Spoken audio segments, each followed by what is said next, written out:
Hello বন্ধুরা, আজ আমরা যাত্রা করব পৃথিবীর এক বৃহত্তম মানবসৃষ্ট কাঠামোর দিকে, যা শুধু একটি দেওয়াল নয়, বরং মানবজাতির অদম্য সাহস, শ্রম আর প্রতিরোধের প্রতীক চীনের মহাপ্রাচীর।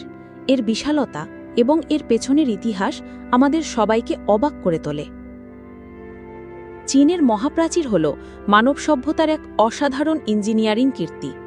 এর দৈর্ঘ্য প্রায় ২১,১৯৬ কিলোমিটার, যা পৃথিবীর সবচেয়ে দীর্ঘ মানবসৃষ্ট স্থাপনা। এটি এতটাই বিশাল যে মহাকাশ থেকেও এর কিছু অংশে দেখা যায়। এই প্রাচীর নির্মাণ করা হয়েছিল বিভিন্ন সময়কালে। খ্রিস্টপূর্ব ৭ম শতাব্দী থেকে শুরু করে মিং রাজবংশের ১৪ থেকে ১৭ শতক পর্যন্ত এর নির্মাণ কাজ চলেছে। এর মূল উদ্দেশ্য ছিল যাযাবর উপজাতিদের আক্রমণ থেকে চীনকে রক্ষা করা। এই বিশাল প্রাচীন নির্মাণের প্রধান উদ্দেশ্য ছিল সাম্রাজ্যকে সুরক্ষিত রাখা। সেই সময় বিভিন্ন যাযাবর উপজাতি, বিশেষ করে মঙ্গলদের আক্রমণ চীনের জন্য এক বিরাট হুমকি ছিল। প্রাচীরটি কেবল একটি দেওয়াল ছিল না, এটিতে ছিল ওয়াচ টাওয়ার, সৈন্যদের ব্যারাক, সিগন্যালিং সিস্টেম এবং প্রতিরক্ষামূলক দুর্গ।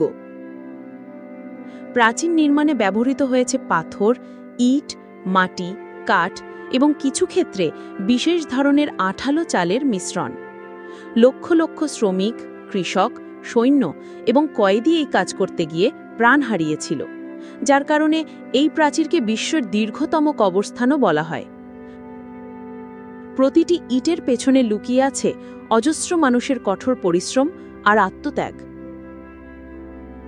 বিভিন্ন ভূখণ্ডে, যেমন পাহাড়, মরুভূমি এবং সমতল ভূমির ওপর দিয়ে এটি নির্মাণ করা হয়েছিল, যা এর প্রকৌশলগত জটিলতা আরও বাড়িয়ে দেয়।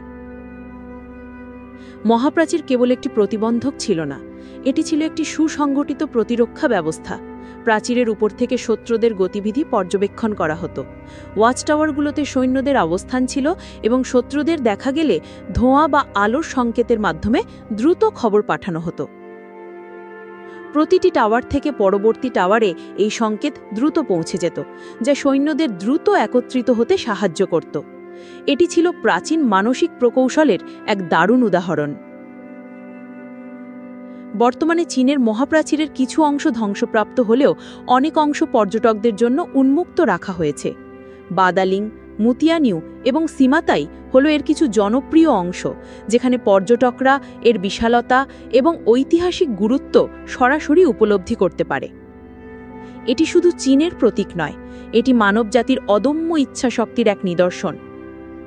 ইউনেস্কো এটিকে বিশ্ব ঐতিহ্যবাহী স্থান হিসেবে স্বীকৃতি দিয়েছে। চীনের মহাপ্রাচীর আমাদের শেখায় মানবজাতি কতটা কষ্টসাধ্য কাজ করতে পারে এবং সম্মিলিত প্রচেষ্টায় কত বড় কিছু অর্জন সম্ভব। এই প্রাচীর হাজার হাজার বছর ধরে দাঁড়িয়ে আছে, নীরবে তার দীর্ঘ ইতিহাস এবং কঠোর শ্রমের গল্প বলে চলেছে। আশা করি এই পর্বে আপনারা নতুন কিছু জানতে পেরেছেন। আপনার মতামত কমেন্টে জানাতে ভুলবেন না। আমাদের চ্যানেল সাবস্ক্রাইব করে আমাদের সাথে থাকুন এবং পরের পর্বে আরেকটি বিস্ময়কর স্থান নিয়ে আমরা ফিরে আসব। ধন্যবাদ।